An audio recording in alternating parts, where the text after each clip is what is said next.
Habana, Babilonia, la cara oculta de las jineteras. Y se llama Habana, Babilonia. Habana, Babilonia. Amir Valle. Amir Valle. Amir Valle. Ha sido llamado por muchos el bestseller subterráneo de la literatura cubana por mostrar el mundo sórdido, oscuro, la prostitución en Cuba, de la voz de jineteras, proxenetas. Este libro trata sobre el jineterismo. Porque se trata de una investigación periodística sobre la prostitución en Cuba. Es un libro muy impactante, que es uno de los mejores libros sobre prostitución que se ha escrito. Amir es de esos autores que llega a tu librero y no se baja más, nunca, ahí se queda así. Publicado originalmente en 2006 por la editorial Planeta con el título de Jineteras, al año siguiente Ediciones B lo publica con su título original Habana, Babilonia. La cara oculta de las jineteras. Hasta la fecha, mayo de 2021, el libro cuenta con 9 ediciones, en español, alemán, francés e inglés, y próximamente saldrán a la luz las ediciones en hebreo, italiano, portugués, ruso y japonés. La resonancia de este libro ha sido internacional. Primero, la resonancia del público, ya que en Cuba es considerado el mayor bestseller underground en la historia de la literatura cubana, y fuera de la isla, en varias de sus ediciones ha sido éxito de ventas durante más de 6 meses. Segundo, la resonancia de la crítica literaria. Desde que en 2007 se alzó con el Premio Internacional Rodolfo Walsh al mejor libro de no ficción publicado en el mundo en lengua española, Habana, Babilonia ha recibido cerca de un centenar de reseñas favorables en importantes revistas culturales por sus ediciones en español, francés, alemán e inglés. Y tercero, es actualmente tema de estudios universitarios en las más importantes universidades de Europa, Estados Unidos y América Latina. Sobre ese libro, su génesis y las interioridades investigativas y creativas que propiciaron su publicación, habla su autor, el escritor Amir Valle, en esta serie de videos. Primero, el hecho de vivir en barrios marginales y ver cómo ese fenómeno se iba colando poco a poco, lentamente, dentro de la sociedad cubana, provocando cambios que en los primeros momentos no se hacían notar demasiado, como luego se harían notar en los años posteriores, en el gran estallido de la prostitución a finales del 90.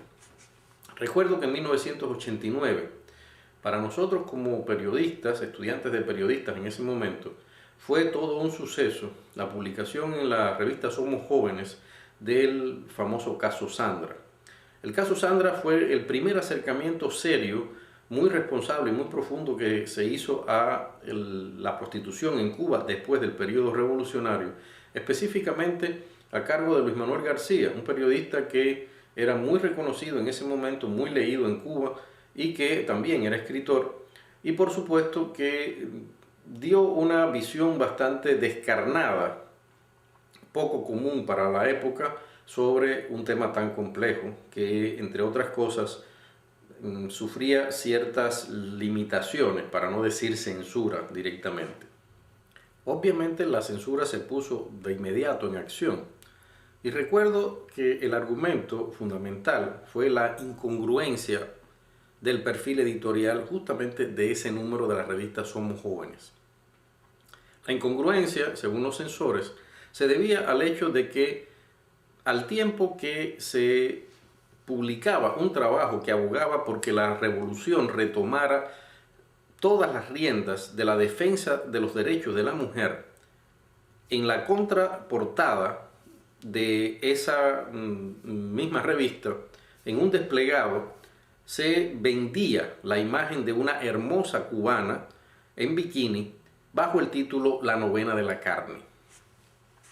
No puedo olvidar el alto nivel de discusión que eso generó en nuestro grupo periodístico de periodistas en ese momento y dentro de la facultad. Discusiones que por supuesto estaban bastante divididas entre quienes veían muy bien tratar ese tema y quienes consideraban que se había cometido efectivamente un error. Pero más allá de esas discusiones, más allá de la censura que se le aplicó personalmente a Luis Manuel García Méndez y a algunos miembros del Consejo Editorial de Somos Jóvenes, más allá de todo eso, lo que quedó fue el impacto que significó dentro del periodismo que se hacía en Cuba, un periodismo bastante soso, bastante complaciente, bastante, vamos a decir, falto de sentido y demasiado atrincherado, lo que significó el hecho de que un periodista tuviera la osadía de publicar un reportaje dando una visión muy personal, lejos de cualquier oficialismo, sobre un problema que estaba creciendo peligrosamente dentro de la sociedad cubana, una sociedad que supuestamente se había hecho para acabar con ese flagelo de la prostitución. Poco tiempo después, Rosa Miriam Elizalde publicó un libro, un pequeño folleto, titulado Flores Desechables, en la cual ofrecía una visión, en mi opinión, entonces, en ese momento importante, sobre la prostitución en Cuba, pero al final lo importante resultó que abría una puerta al estudio del tema. Años después, por supuesto, logré entender las limitaciones que tenía y tiene, por supuesto, ese libro todavía, y que son básicamente una visión totalmente oficialista del tema y el hecho de acercarse a las jineteras y al fenómeno del jineterismo a partir de una mirada de juez. Creo que ese es el gran problema que tiene ese libro.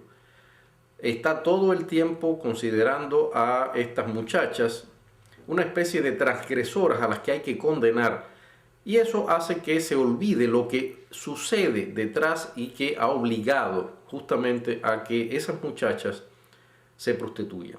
Lo que yo intentaría hacer después era comprender todo el sistema que obligaba a que una persona dentro de una sociedad socialista en la cual supuestamente existían todas las garantías para estudiar, trabajar y ganarse la vida sin vender su cuerpo, alguien pudiera ser impelido a justamente ejercer el tan antiguo oficio de la prostitución, como masivamente se ejerció durante un tiempo y lamentablemente se ejerce en la actualidad en Cuba. Pero no sería hasta que comencé a trabajar como publicista en Cubanacán S.A., en la publicitaria Coral, que descubriría la cara triste de la prostitución a un nivel que justamente fue lo que me impulsó a comenzar a investigar. Noté entonces que aquellas hermosas muchachas, modelos, que muchas de ellas eran modelos de la Maison y trabajaban en Cubanacán como modelos o en el Intur también como modelos, muchachas que tenían todas las facilidades porque incluso podían ir a hoteles, podían cobrar en divisa dura, en moneda dura, y podían comprar en las tiendas que entonces estaban destinados solo a cuerpos diplomáticos y extranjeros. Esas muchachas se prostituían. No se prostituían al modo usual, sino que justamente esas muchachas salían con los empresarios españoles, canadienses, italianos que pedían la publicidad. ¿Qué había detrás de toda esa historia que las obligaba a saltarse el muro de la ética, del pudor y dedicarse a prostituirse?